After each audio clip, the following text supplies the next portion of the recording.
Menurut beberapa pengamat sosial, kekuatan yang memotivasi dan mendorong orang Cina untuk berkecimpung dalam kegiatan perdagangan adalah ajaran Konfusianisme.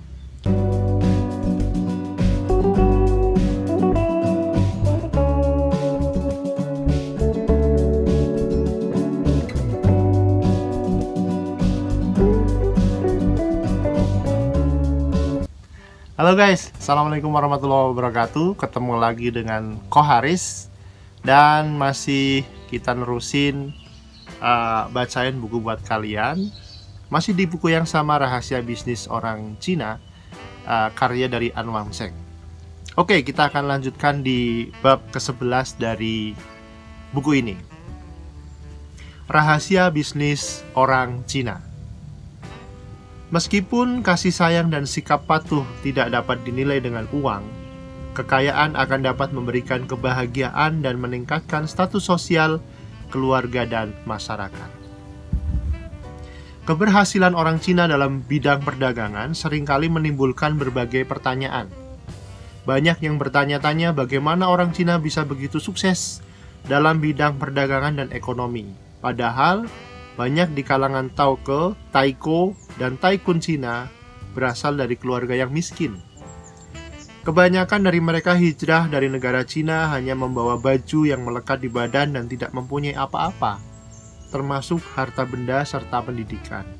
Kebanyakan dari mereka tidak pernah mengecap pendidikan secara formal, dan bahkan ada sebagian yang buta huruf. Namun mereka berhasil muncul sebagai pedagang yang sukses dan kaya raya.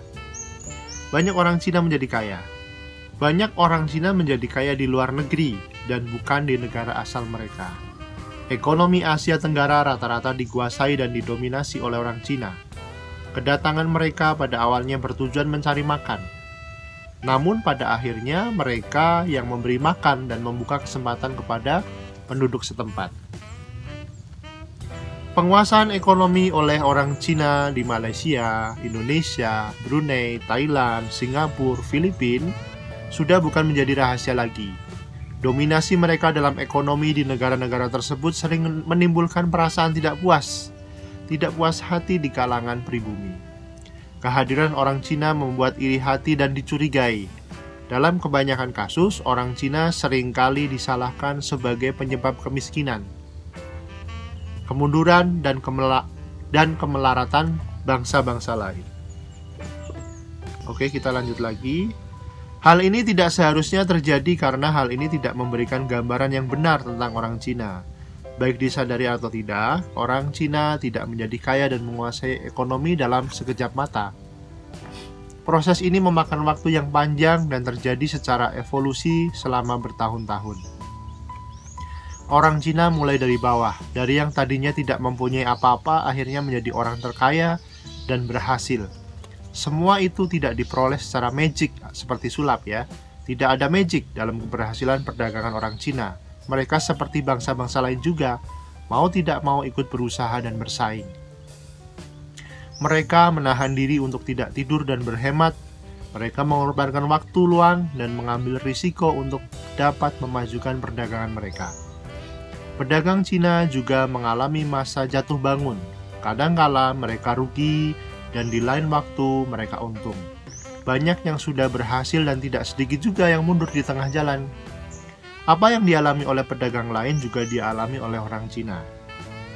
Jadi sebenarnya tidak benar jika ada orang yang mengatakan bahwa keberhasilan ekonomi dan perdagangan orang Cina disebabkan tipu daya dan penindasan yang dilakukan mereka terhadap bangsa lain.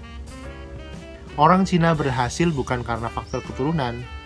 Jika dikatakan pandai, bangsa lain juga pandai. Dalam beberapa hal, penduduk asal dan penduduk sekitar sebenarnya mempunyai lebih banyak kelebihan dibandingkan orang Cina. Ada beberapa faktor yang mendorong keberhasilan orang Cina. Di antaranya adalah kemiskinan, perasaan kurang aman, survival, tidak ada pilihan, dan ajaran falsafah yang mereka dapat sejak kecil. Menurut beberapa pengamat sosial, kekuatan yang memotivasi dan mendorong orang Cina untuk berkecimpung dalam kegiatan perdagangan adalah ajaran Konfusianisme. Ajaran itu mengutamakan ketaatan kepada ibu bapak dan penghormatan kepada orang yang lebih tua. Konfusianisme juga menekankan pentingnya menjaga keturunan. Untuk mempertahankan keturunan, orang Cina disarankan memiliki keturunan anak laki-laki. Dalam sistem sosial orang Cina, anak laki-laki adalah ahli waris keturunan. Mereka juga akan mewarisi harta dan kekayaan keluarga. Anak laki-laki memiliki tanggung jawab yang besar untuk menjaga martabat dan nama baik keluarga.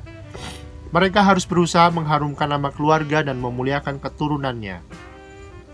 Salah satu cara menunjukkan rasa hormat kepada orang tua dan mengangkat martabat keluarga adalah dengan menjadi kaya.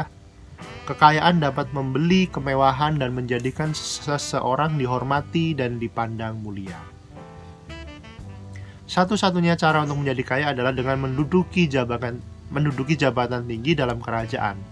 Namun, sejak runtuhnya dinasti Cina kuno, kesempatan menjadi kaya melalui cara ini dapat dikatakan hampir tertutup. Justru satu-satunya cara untuk menjadi kaya adalah dengan berdagang. Dengan kekayaan, keluarga akan hidup senang, dan ini adalah salah satu cara orang Cina membalas jasa ibu bapak mereka. Meskipun kasih sayang dan kepatuhan tidak dapat dinilai dengan uang, kekayaan akan dapat memberikan kebahagiaan dan meningkatkan status sosial keluarga dan masyarakat.